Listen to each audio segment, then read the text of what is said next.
আসসালামু আলাইকুম, কেমন আছেন সবাই? সবাইকে ওয়েলকাম জানাচ্ছি আর একটা নতুন রেসিপি দেখার জন্য। আমার আজকের রেসিপি ঘরোয়া মশলায় দেশীয় স্টাইলে chicken vegetable egg pasta.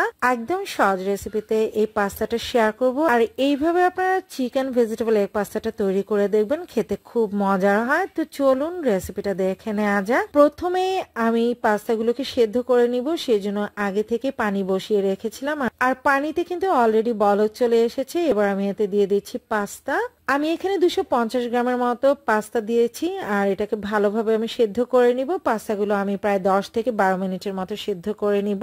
Pasta সেদ্ধ হতে কিছুটা সময় লাগে নুডলসের তুলনায়। তো পাস্তাগুলো সেদ্ধ হয়ে গেছে, এ পর্যায়ে আমি পানিটা ঝরিয়ে নিব, অর্থাৎ এটাকে ছাঁকনি দিয়ে ছেঁকে নিব।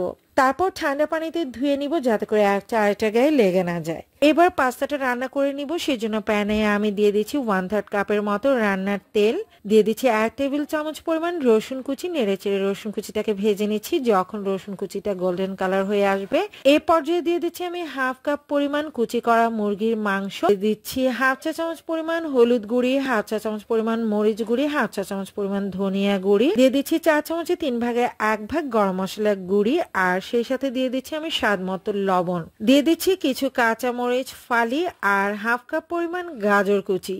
আর গাজর কুচি দিয়ে মিনিট খানেক ভেজে নিব। এ পর্যায়ে দিয়ে দিচ্ছি আমি 1/2 কাপ পরিমাণ পেঁয়াজ কলি আর একটা মিডিয়াম সাইজের পেঁয়াজ কুচি। এবার আরো কিছুটা সময় ভেজে নিব, অর্থাৎ 1 থেকে 1.5 মিনিটের মতো একটু ভেজে নিব। ভেজে নিয়ে দিয়ে দিচ্ছি খুব সামান্য পরিমাণে পানি, দিয়ে দিচ্ছি 1/3 কাপের মতো টমেটো পিউরি। অপেক্ষা করছি সেদ্ধ হওয়ার জন্য। যখন সেদ্ধ হয়ে আসবে, ঠিক এই পর্যায়ে আমি দিয়ে দিচ্ছি সয়া সস 1 টেবিল চামচ পরিমাণ, আর সয়া সস দিয়ে খুব ভালোভাবে একটু মিক্স করে নিচ্ছি। পর্যায়ে দিয়ে দিচ্ছি একটা ডিম, আর ডিমটাকে ঝুরি ঝুরি করে ভেজে নিয়ে সবকিছুর সাথে একটু মিক্স করে নিব। এবার আগে থেকে যে সেদ্ধ করে নেওয়া পাস্তা সেটা দিয়ে দিব, আর পাস্তা দিয়ে সবকিছুর সাথে ভালোভাবে একটু মিক্স করে নিয়ে 2 থেকে 3 মিনিটের মতো ভেজে নিতে হবে। আর ভেজে নেওয়া হয়ে গেছে, আর অবশ্যই এই পর্যায়ে আপনারা লবণটা চেক করে নেবেন। চেক করে আপনারা প্রয়োজন মনে করলে কিছুটা লবণ অ্যাড করে নিতে পারেন। তো আমি সবকিছু টেস্ট করে নিয়েছি, একদম পারফেক্ট আছে। এই পর্যায়ে আমি এটাকে সার্ভ করে নিব। তো দেখতে পাচ্ছেন আমার চিকেন ভেজিটেবল এগ পাস্তাটা কতটা ইয়াম্মি হয়েছে, আর শুধু দেখতে নয়, খেতেও কিন্তু দারুণ ছিল। আশা করছি আপনাদের কাছে আমার আজকে পাস্তার রেসিপিটা সহজ লেগেছে। বিকেলের নাস্তায় বাচ্চাদের স্কুলে টিফিন কিংবা ইফতারও কিন্তু আপনারা এটা তৈরি করে নিতে পারেন। আশা করছি ভালো লাগবে। রেসিপি ভালো লাগলে লাইক, কমেন্ট এবং শেয়ার করে দিবেন। খুব শীঘ্রই দেখা হবে পরবর্তী রেসিপির সাথে।